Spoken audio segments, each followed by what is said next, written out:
how are you all? Welcome back.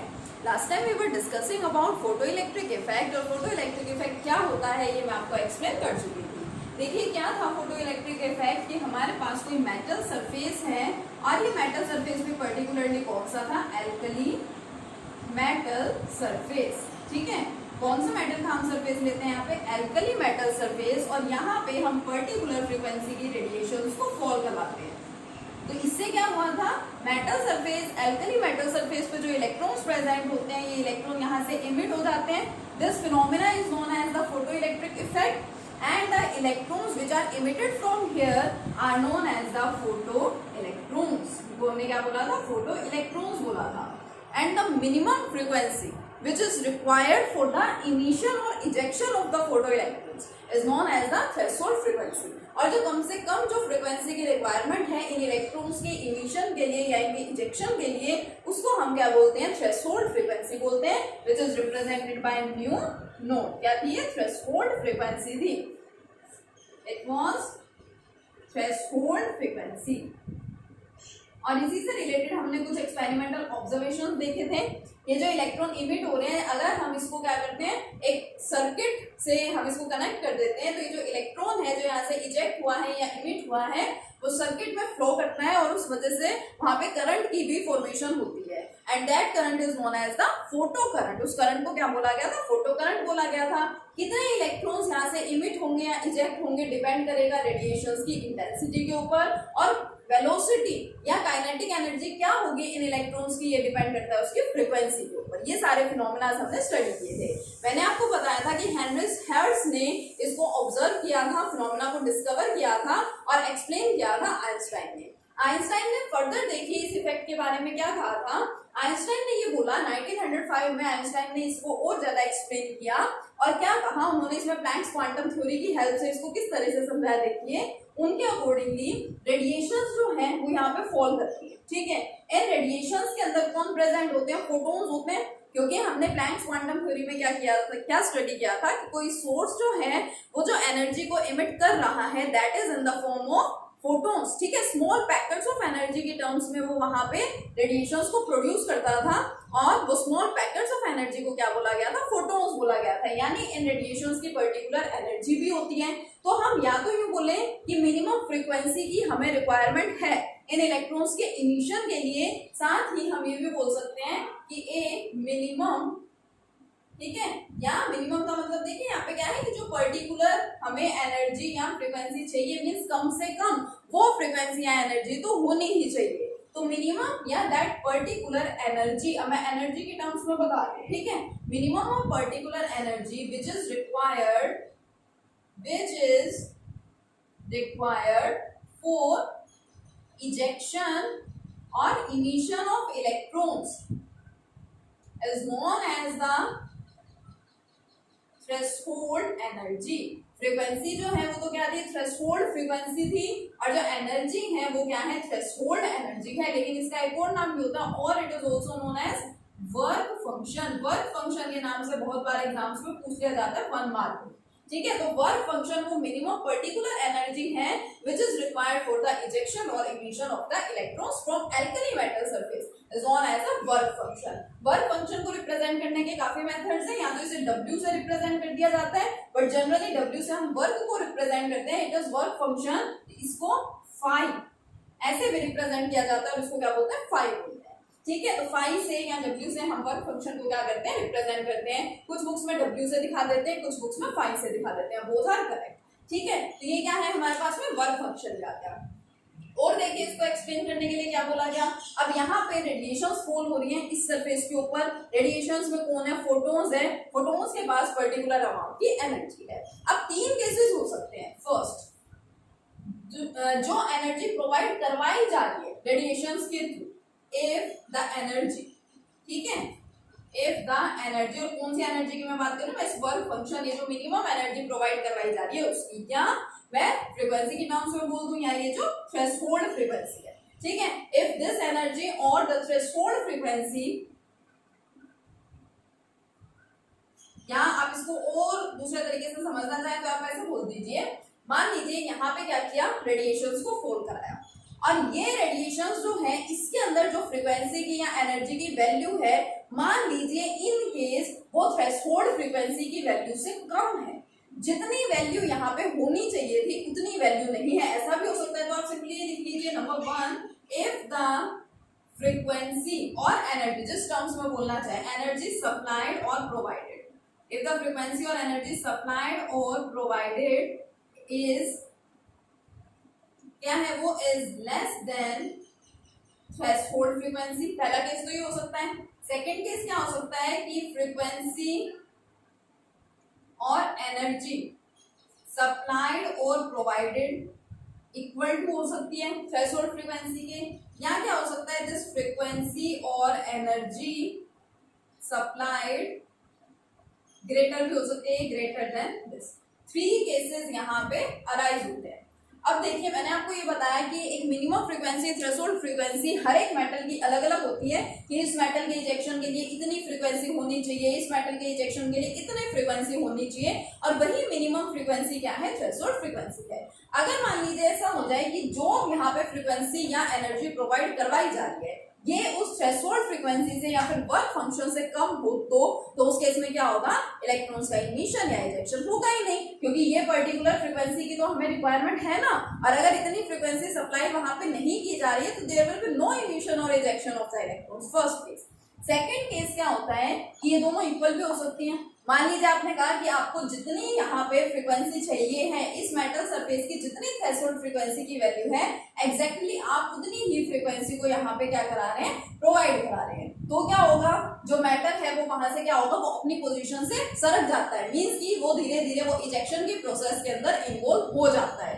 Third case देखिए, अब पहले तो इस चीज को अच्छे से देखिए, मैं फ्रीक्वेंसी की बात कर रही हूँ और प्लैंक्स क्वांटम थ्योरी हमें ये बता चुकी है E is equal to h nu. अब देखिए अगर मैं यहाँ फ्रीक्वेंसी को कंसीडर कर रही हूँ थ्रेशोल्ड फ्रीक्वेंसी, तो थ्रेशोल्ड फ्रीक्वेंसी की टर्म्स में मैं एनर्जी को क्या बोल रही हूँ, वर्क फंक्शन, तो W और फाई, ठीक है। ये तो हमारे पास सिंपली एनर्जी हो गई है। किसी भी पर्टिकुलर फ्रीक्वेंसी की बात करें तो, और थ्रेशोल्ड फ्रीक्वेंसी की बात करें तो this energy is known as the work function और द थ्रेशोल्ड एनर्जी।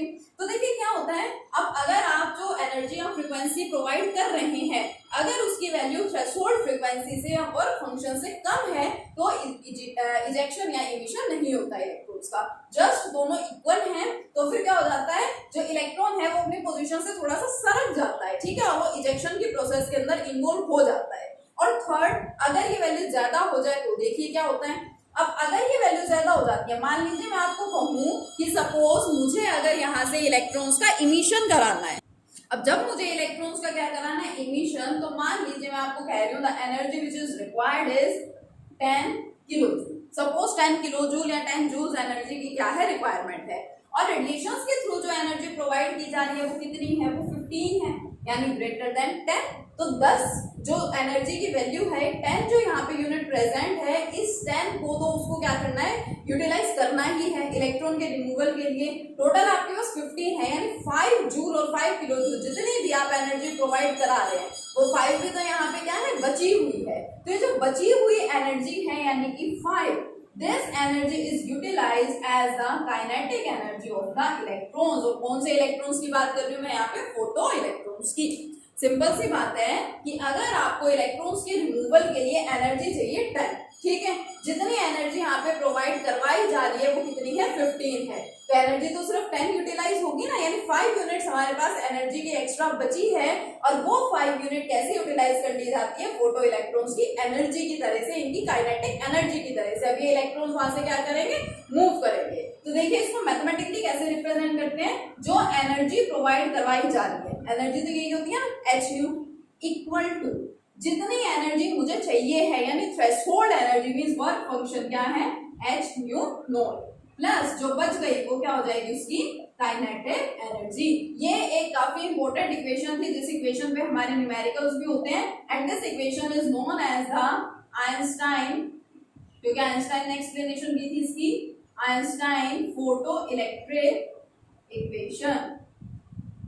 कौन सी इक्वेशन है ये देखिए, आइंस्टाइन फोटो इलेक्ट्रिक इक्वेशन। तो देखिए क्या है ये Einstein photo electric equation, h nu equal to h nu not plus half m v square. Half m v square का मतलब क्या होता है, काइनेटिक एनर्जी, ठीक है, फोटो इलेक्ट्रॉन्स की काइनेटिक एनर्जी। अब देखिए मैं क्या करती हूँ, एनर्जी वाली टर्म्स ये दोनों जो है फ्रीक्वेंसी जिसमें इन्वॉल्व है उसको एक साइड लिख लेती हूँ, h nu minus h nu not is equal to kinetic energy लिख दो, यहाँ हाफ mv स्क्वायर लिख दो, h दोनों में क्या आ जाएगा, कॉमन आ जाएगा, nu minus nu not equal to kinetic energy, ये रिलेशन भी आप इसको लिख सकते हैं, ठीक है। अब देखिए काफी इंपॉर्टेंट इक्वेशन है जिससे रिलेटेड हम न्यूमेरिकल्स को करेंगे। और इससे पहले आप ये देखिए मैंने आपको फोटो करंट के बारे में बताया कि जिस इलेक्ट्रॉन का इजेक्शन हुआ है या इमिशन हुआ है वो इलेक्ट्रॉन मूव कर रहा है, सर्किट में एंटर हो रहा है और रिस्पॉन्सिबल है किसके लिए, फोटो करंट के लिए, ठीक है। लेकिन अगर हम चाह रहे हैं कि वो जो इलेक्ट्रॉन है वो सर्किट में ना जाए और करंट का प्रोडक्शन ना करवाए, तो उसके लिए क्या होता है, उसके लिए हमें एक मिनिमम नेगेटिव पोटेंशियल को अप्लाई करना पड़ता है ताकि ये जो इलेक्ट्रॉन है ये वहीं पे रुक जाए और सर्किट में एंटर ना करे और करंट के प्रोडक्शन में बेनिफिशियल ना हो। That minimum negative potential which is supplied, the minimum negative potential, the minimum negative potential which is supplied, the minimum negative potential which is supplied to stop the movement of the electron, to stop the movement of the electron is known as the stopping potential. क्या बोलेंगे हम उस potential को, stopping potential, क्योंकि ये potential क्या कर रहा है, इलेक्ट्रॉन की मूवमेंट को स्टॉप कर रहा है, रोक रहा है, ठीक है। तो ये क्या है, स्टॉपिंग पोटेंशियल है। अब देखिए कंप्लीट हमारा फोटो इलेक्ट्रिक इफेक्ट का फिनोमिना हो चुका है, किस तरह से उसकी एक्सप्लेनेशन दी गई थी ये मैंने आपको एक्सप्लेन कर दिया। लेकिन अब देखिए हम दो ग्राफ्स भी यहाँ पे स्टडी करते हैं, काफी इंपॉर्टेंट ग्राफ है। मैंने आपको ये बताया था कि जो काइनेटिक एनर्जी है फोटो इलेक्ट्रॉन्स की, काइनेटिक एनर्जी डिपेंड कर किस पर रही है, फ्रीक्वेंसी के ऊपर। तो हम देखिए ग्राफ भी प्लॉट करते हैं, graph between kinetic energy and frequency. और आपको पता है कि जैसे जैसे हम फ्रीक्वेंसी बढ़ा रहे हैं काइनेटिक एनर्जी भी क्या होगी, बढ़ती जाएगी। और ये यानी स्ट्रेट लाइन में आपको ग्राफ मिलेगा, लेकिन ये ग्राफ आपको मिलेगा ऐसे। अब ये ग्राफ मैंने नॉर्मली ओरिजिन से स्टार्ट नहीं किया है, नहीं किया ना, देखिए ओरिजिन पे नहीं है, मैंने तो यहाँ कहीं बीच में से स्टार्ट किया है। क्यों, सपोज यहाँ पे जो वैल्यू है वो क्या है, it is the threshold frequency. और जब भी जो आप एनर्जी प्रोवाइड कर रहे हैं या जो रेडिएशन सुटेबल फ्रीक्वेंसी रेडिएशंस की होनी चाहिए, that is threshold frequency. Suppose ये सारी वैल्यूज थ्रेशोल्ड फ्रीक्वेंसी से कम वैल्यूज हैं, तो थ्रेशोल्ड फ्रीक्वेंसी के ऊपर ही इजेक्शन स्टार्ट होगा, इसलिए ये ग्राफ इस तरीके से प्लॉट किया जाता है, ठीक है। तो ये क्या है, graph between kinetic energy and frequency. ध्यान रखना है कि ओरिजिन से नहीं लिया गया। कई बार एग्जाम्स में एक एक नंबर में डायरेक्टली पूछ भी लिया जाता है कि इस ग्राफ को हम ओरिजिन से स्टार्ट क्यों नहीं करते हैं, क्यों नहीं करते हैं, क्योंकि हर एक केस में क्या देखनी होती है, हमें थ्रेशोल्ड फ्रीक्वेंसी देखनी होती है। ये वही मिनिमम फ्रीक्वेंसी है जिसकी रिक्वायरमेंट है इलेक्ट्रॉन के इमिशन के लिए, इसलिए ये ग्राफ ओरिजिन से कभी भी प्लॉट नहीं किया जाता है। इसके अलावा देखिए हम एक ग्राफ और भी प्लॉट करते हैं। एक तो हो गया काइनेटिक एनर्जी और फ्रीक्वेंसी के बीच में, ठीक है। एक ग्राफ हम प्लॉट करते हैं काइनेटिक एनर्जी और इंटेंसिटी के बीच में। ये है हमारे पास काइनेटिक एनर्जी और ये है इंटेंसिटी। और आपको पता है कि इंटेंसिटी पे तो काइनेटिक एनर्जी डिपेंड करती ही नहीं है। इंटेंसिटी पे क्या डिपेंड करता है, नंबर ऑफ फोटो इलेक्ट्रॉन्स, कितने इलेक्ट्रॉन्स का वहां पे इमिशन या इजेक्शन हुआ है, ये चीज इंटेंसिटी पे डिपेंड करती है, ना कि उसकी काइनेटिक एनर्जी। तो इसका मतलब ग्राफ कैसा आएगा, कांस्टेंट है, ठीक है। काइनेटिक एनर्जी इस पे डिपेंड नहीं कर रही है, वैल्यू कांस्टेंट रहेगी। तो क्या होता है, स्ट्रेट लाइन होती है, लेकिन वो स्ट्रेट लाइन किस तरह से, ऐसे, ठीक है। काइनेटिक एनर्जी इस पे क्या रहेगी, कांस्टेंट। काइनेटिक एनर्जी पे इंटेंसिटी का कुछ इफेक्ट नहीं होता है, ठीक है। तो ये हमारा कंसेप्ट क्या हो गया, कंप्लीट फोटो इलेक्ट्रिक इफेक्ट का कंसेप्ट हो गया। काफी इंपॉर्टेंट कंसेप्ट है और ये इक्वेशन बहुत ज्यादा इंपॉर्टेंट है जिससे रिलेटेड हमारे पास न्यूमेरिकल्स होते हैं। तो नेक्स्ट वीडियो में हम कंटिन्यू करेंगे आइंस्टाइन फोटो इलेक्ट्रिक इक्वेशन के न्यूमेरिकल्स के साथ। Thank you.